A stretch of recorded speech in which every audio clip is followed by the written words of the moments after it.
اعوذ باللہ من الشیطان الرجیم، بسم اللہ الرحمن الرحیم۔ السلام علیکم اسٹوڈنٹ، امیر منائی۔ جی آج ہم نے پڑھنا ہے 9th کلاس۔ آپ لوگوں کے نظم حصے میں ہم نے پڑھنی ہے آج نعت، اور نعت کو پڑھنے سے پہلے ہمیں یہ پتہ کرنا ہے کہ یہ نعت کس نے لکھی ہے اور ان کا کیا ٹائم پیریڈ تھا اور کیا تھا، کون تھا یہ، ٹھیک ہے۔ یہ ہے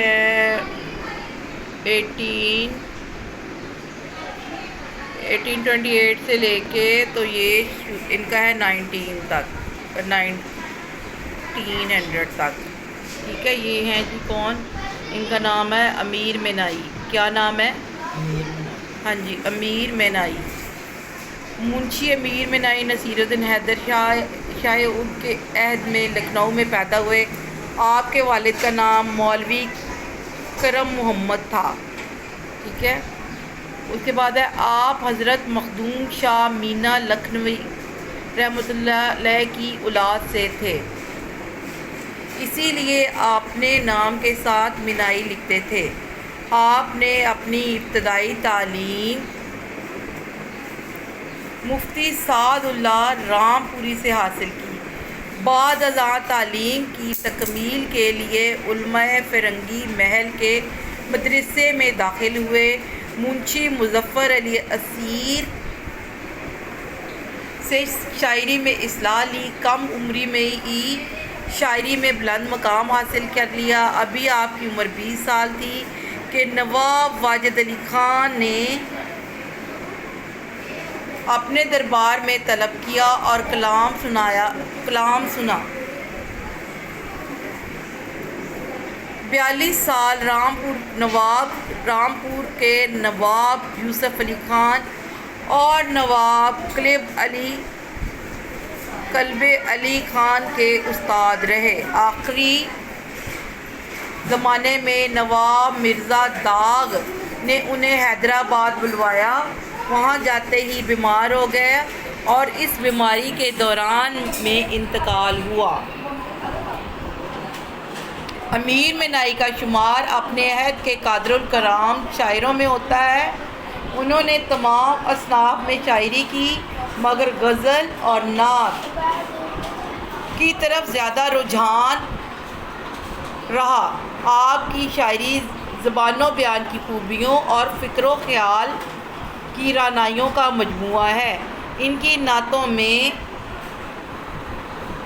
آورت کے مقابلے میں آمد کا رنگ غالب ہے۔ انہوں نے محاورات اور ثنائے کو اس عمدگی سے برتا ہے کہ کلام میں کہیں بھی تصنع پیدا نہیں ہونے دیا۔ انہوں نے الفاظ و تراکیب کا استعمال بھی محتاط ہو کر کیا ہے اور حتی الامکان سادگی اور روانی کا پہلو پیش نظر رکھا ہے۔ ان کی نعتوں میں درد و اثر اور سوز و گداز کی عمدہ مثالیں ملتی ہیں۔ ان کی تصانیف میں دوش کیا دیوان، مرات الغیب، صنم خانہ عشق اور ایک نعتیہ دیوان محمد خاتم النبیین شامل صلی اللہ علیہ وآلہ وسلم شامل ہیں۔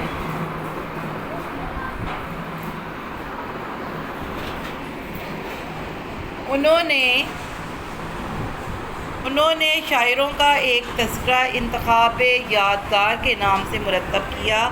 ان کا نعت تمام لغت امیر اللغات بھی ان کا ایک اہم علمی کارنامہ ہے۔ جی اب آ جاتے ہیں ہم نعت پہ، اور نعت جو ہے وہ آپ نے پڑھنی ہے۔ ابھی میں پہلے تھوڑا سا تدریس اس کی مقاصد تدریس کے حوالے سے آپ کو بتا دوں۔ طلباء کو نعت کے معنی، مفہوم اور اہمیت سے متعارف کرانا، طلباء کو نبی کریم صلی اللہ علیہ وسلم کی ذات و صفات کے مختلف پہلوؤں سے آگاہ کرنا، طلباء کے دلوں میں رسول پاک صلی اللہ علیہ وسلم کی عقیدت و محبت کے جذبات اجاگر کرنا۔ جی پڑھیے گا کیا ہے۔ صبا بے شک آتی مدینے سے تو ہے کہ صبا بے شک آتی مدینے سے تو ہے کہ تجھ میں مدینے کے پھولوں کی بو ہے. یعنی کہ یہاں پہ شاعر پیارے نبی حضرت محمد صلی اللہ علیہ وسلم کے شہر مدینہ کے بارے میں بات کرتے ہوئے کہہ رہے ہیں، وہ ہوا سے مخاطب ہیں کہ اے ہوا، اس میں کوئی شک نہیں کہ تو مدینہ سے آئی ہے، کیونکہ تیرے اندر جو مہک ہے، جو خوشبو ہے، وہ انہی پھولوں کی ہے جو مدینے میں ہے. یعنی شاعر جو ہے وہ بتانا چاہتا ہے کہ ہوا میں حضور صلی اللہ علیہ وسلم کی خوشبو موجود ہے. سنی ہم نے طوطی و بلبل کی باتیں، تیرا تذکرہ ہے تیری گفتگو ہے. سنی ہم نے طوطی و بلبل کی باتیں، تیرا تذکرہ ہے تیری گفتگو ہے. جی، شاعر پیارے نبی صلی اللہ علیہ وسلم کے سامنے حاضر ہے اور کہہ رہا ہے ان سے کہ میں نے طوطے اور بلبل یعنی میں نے پرندوں سے آپ کی باتیں سنی ہیں، اور وہ باتوں میں محو تھے، اور وہ باتیں کس کی کر رہے تھے؟ وہ آپ صلی اللہ علیہ وآلہ وسلم کا تذکرہ کر رہے تھے، وہ آپ صلی اللہ علیہ وسلم کی حمد و ثنا بیان کر رہے تھے، آپ صلی اللہ علیہ وآلہ وسلم کی وہ خوبیاں بیان کر رہے تھے. جیوں تیرے در پہ تیرے در پر، مروں تیرے در پر، یہی مجھ کو حسرت یہی آرزو ہے. جی، شاعر اس شعر میں اپنی حسرت یعنی اپنی خواہش ظاہر کرتے ہوئے کہہ رہا ہے کہ جیوں تیرے در پر، اے میرے پیارے نبی، اے میرے پیارے محبوب، اے آخری نبی، میں چاہتا ہوں کہ میں اگر زندگی جیوں تو وہ تیرے در پر، اور اگر میں مروں بھی تو میں تیرے قدموں میں تیرے در پر مروں. یہی مجھ کو حسرت یہی آرزو ہے، یہی میری آخری حسرت ہے، اور یہی میری آخری خواہش ہے، یہی میری آرزو ہے. جس طرف آنکھ جلوہ ہے اس کا، جو یک سنو ہو دل تو وہی چار سو ہے. ٹھیک ہے، اب یہاں پہ بھی شاید جس طرف آنکھ جلوہ ہے اس کا، جو یک سنو ہو تو دل تو وہی چار سو ہے. اب یہ دیکھیں یہاں پہ شاعر بیان کر رہا ہے جس طرف آنکھ جلوہ ہے اس کا، یعنی کہ جس طرف بھی نظم اپنی نگاہ، اپنی نظر، اپنی آنکھ گھماؤ گے اسی طرف آپ صلی اللہ علیہ وسلم کا جلوہ نظر آئے گا. اور جو یک سنو ہو دل تو وہی چار سو ہے، اور جب تم اپنے دل کی آواز سنو تو اس میں بھی ہر طرف وہی ہے. تیری راہ میں خاک ہو جاؤں مر کر، تیری راہ میں خاک ہو جاؤں مر کر، یہی میری حرمت یہی آبرو ہے. یعنی کہ اے میرے نبی، میں چاہتا ہوں میں تیرے راستے پر چل کر مٹی میں مل جاؤں اور ہو جاؤں مر کر، اور مر کر میں اس خاک میں ملوں جس خاک میں جنت البقیع کے باقی لوگ ہیں. یعنی کہ وہ بندہ جو شاعر ہیں وہ وہاں پر ہی اپنے آپ کو اس خاک میں ملانا چاہتے ہیں، یعنی مدینہ کی خاک میں. یہی میری حرمت یہی آبرو ہے، یعنی کہ اسی میں میری عظمت ہے اور یہی میری عزت ہے. مجھے یہی لگتا ہے کہ میرے ساتھ ایسے ہی ہونا چاہیے. یہاں ہے ظہور اور وہاں نور تیرا، یعنی کہ یہاں ہے ظہور اور وہاں نور تیرا. بے شک تو دنیا میں ہے لیکن آخرت میں میری تیرا ہی نور ہے. مکان بھی تو ہے، لا مکان بھی تو ہے. ایک طرح سے یہ اس میں یہاں ہے ظہور اور وہاں نور تیرا، یہ بھی ایک طرح سے اگر دنیا داری کی بھی بات کی جائے تو جہاں بھی ہیں حضور صلی اللہ علیہ وسلم ہر جگہ موجود ہیں اور ان کا نور بھی ہر جگہ موجود ہے.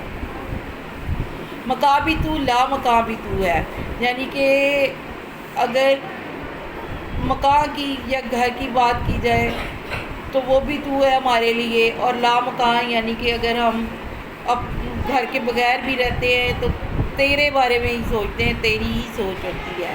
ہر جگہ تو ہے ہمارے ساتھ.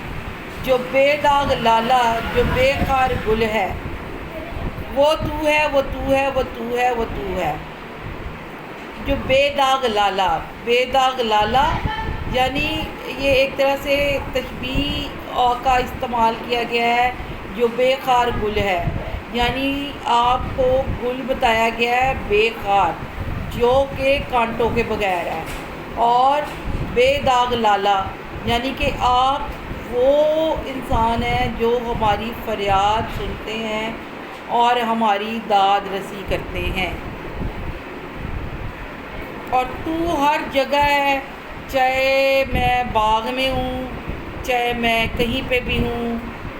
بے خار گل ہے، چاہے میں جو کچھ بھی ہوں جہاں بھی ہوں وہاں پہ تو ہی تو ہے. میرے نظر میں تیرے علاوہ کچھ نہیں ہے. اچھا جی، محمد خاتم النبی سے یہ نعت لی گئی ہے.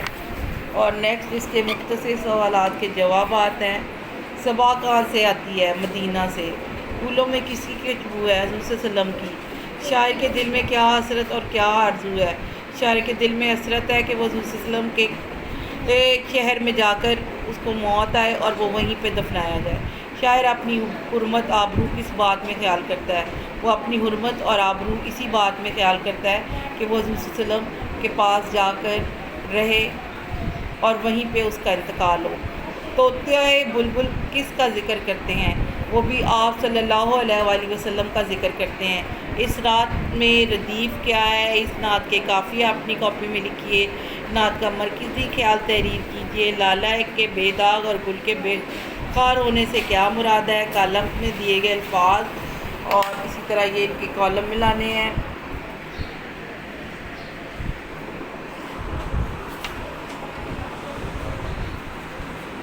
اور آگے اسی طرح سے نیچے دیکھیے اشارات کی مدد سے نعت کا خلاصہ ہے اور یہ سرگرمیاں ہیں اور اس طرح سے یہ چیپٹر ہمارا آج کمپلیٹ ہوتا ہے. ٹھیک ہے، اس کو ذرا بیٹھ کے کر لیں آپ.